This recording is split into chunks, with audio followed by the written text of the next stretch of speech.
पन्ना जिले में बड़ी मात्रा में खनिज पदार्थ मौजूद हैं। इसी के चलते 2011 से अमानगंज से लेकर सिमरिया तक कई किसानों की जमीन अधिग्रहण की जा रही है। प्रदेश सरकार ने पन्ना जिले के सिमरिया तहसील अंतर्गत देवरा गांव में जेके सीमेंट फैक्ट्री में एक प्लांट लगाया है, जिसमें लगभग माइनिंग के लिए फैक्ट्री को 11,000 एकड़ जमीन की आवश्यकता है। लेकिन कुछ बिचौलियों की वजह से किसान प्रशासन और फैक्ट्री मैनेजर के बीच में टकराव हो गया है, जिस कारण से किसान धरने पर बैठ गए हैं।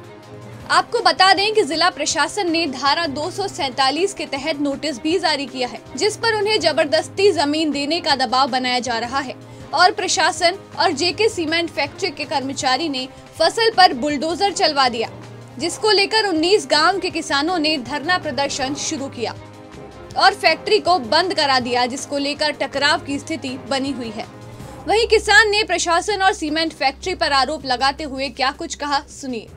साहब ये बताइए, आपकी ज़मीन में ये बुलडोजर किसने चलाया, क्यों चला दिया? जी भाई साहब, ये मैं बोदा में अपने खेत में खड़ा हूँ। जेके सेम कंपनी जी देवरा में लगी हुई है।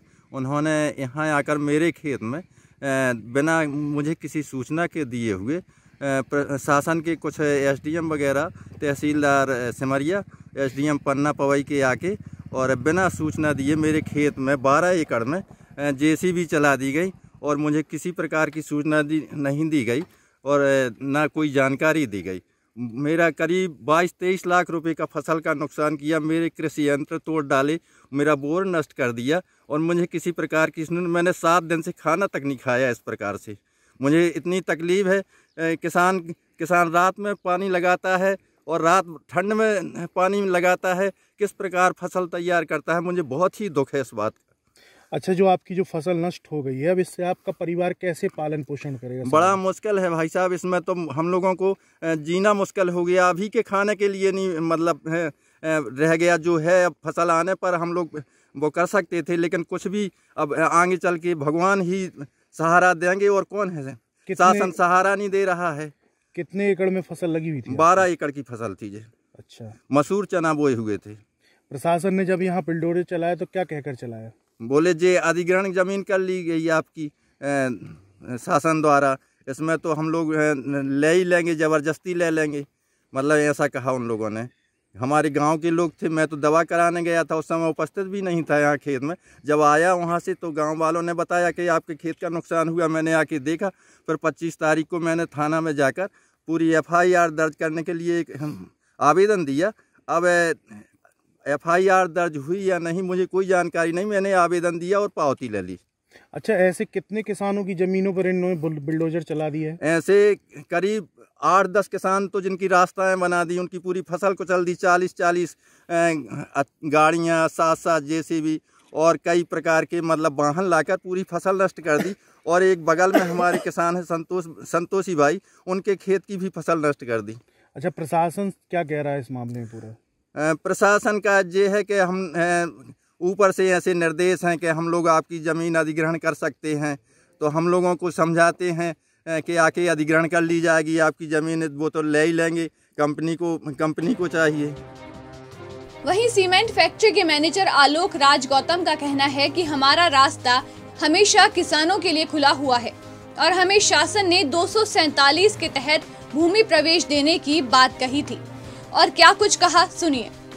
मैं आपके माध्यम से ये चीज़ सभी को बताना चाहूँगा कि ये सिर्फ कुछ बिचौलिए या जो असामाजिक तत्व हैं उनके बहलाने फुसलाने से हमारे कुछ किसान बंधु जो हैं वो अभी अपने मार्ग से शायद भटक रहे हैं। हमने उनसे कई बार कम्युनिकेशन करने का कोशिश की है, आगे भी हम उनसे कोशिश करेंगे।